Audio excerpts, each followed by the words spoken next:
Sanalgözlük.com'dan herkese merhaba. Bugün Bobo VR Z4 Mini sanal gerçeklik gözlüğü modelimizi inceleyeceğiz.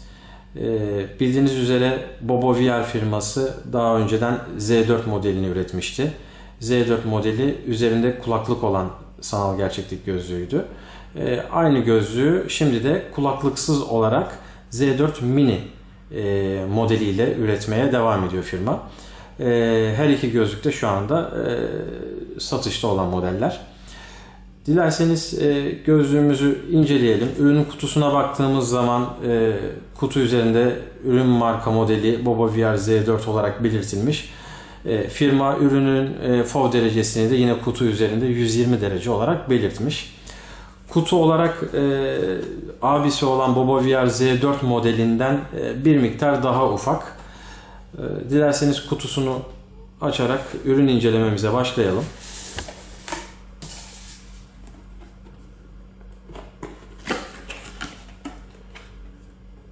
Ürünün kutusundan ilk olarak temizleme mendili ve ürün broşürü çıkıyor. Broşür İngilizce olarak hazırlanmış. Ürünle ilgili tüm teknik detayları ve kare kodları bu broşür üzerinde bulabiliyorsunuz. Ürünümüzü kutudan çıkartalım.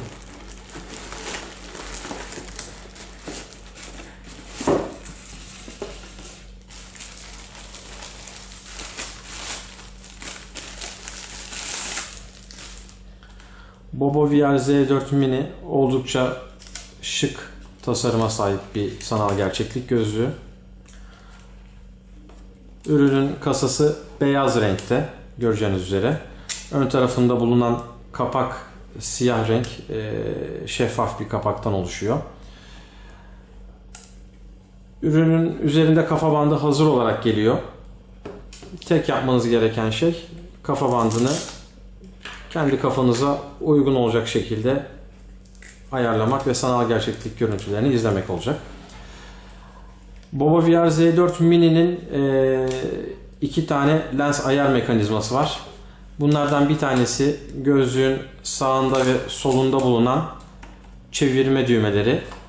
Bu çevirme düğmeleri telefonunuz gözlüğün içindeyken şu şekilde ileriye ve geriye doğru çevrilerek gözlüğün telefonla gördüğünüz görüntüde netlik yani odak ayarının yapılmasını sağlıyor. Diğer bir ayar mekanizması yine gözlüğün üst tarafında bulunan bir çevirme butonu. Bu çevirme butonunu da sağa sola çevirerek lenslerin sağa ve sola doğru hareket etmesini sağlıyoruz. Bu da iki göz arasındaki göz mesafesi ayarının yapılmasını sağlıyor. Ürünün kapağı dediğimiz gibi şeffaf, koyu renkte bir kapağı var. Üst tarafta bir buton aracılığıyla basarak şu şekilde açıyoruz. Açıldığı zaman göreceksiniz alt tarafta telefonunuzu ayarlayıp koyabileceğiniz bir mekanizma var. Buraya akıllı telefonunuzu yerleştirip sanal gerçeklik görüntülerini izlemeye başlayabilirsiniz. Hemen örnek olarak gösterelim. Kendi telefonumuzda sanal gerçeklik uygulamasını çalıştıralım. Telefonumuzu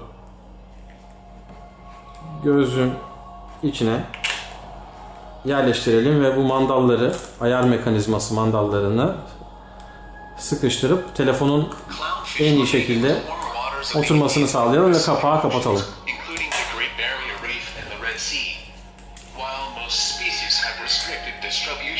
Bu şekilde VR içeriklerini izlemeye başlayabilirsiniz.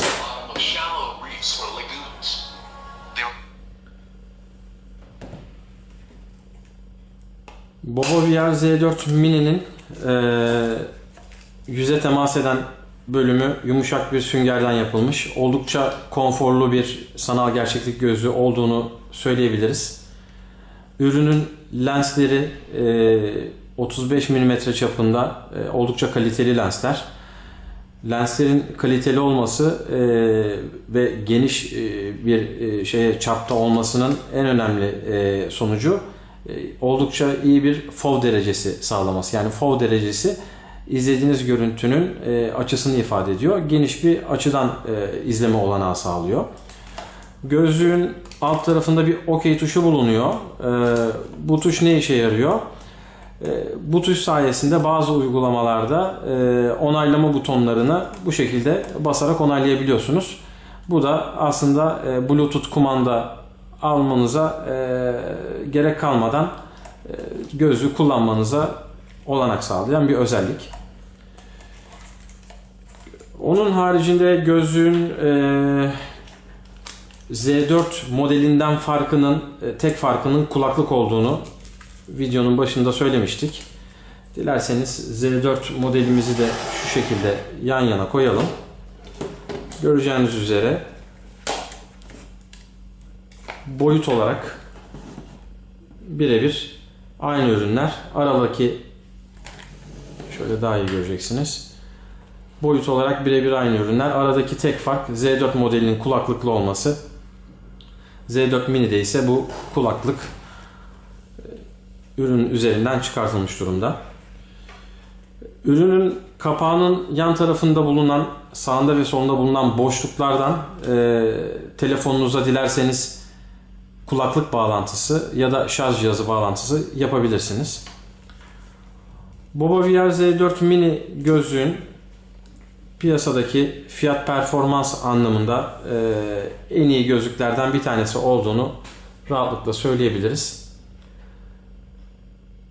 BoboVR Z4 ve Z4 Mini sanal gerçeklik gözlüklerini sanalgözlük.com sitemizden satın alabilirsiniz. Bir sonraki inceleme videomuzda görüşmek üzere. Hoşça kalın.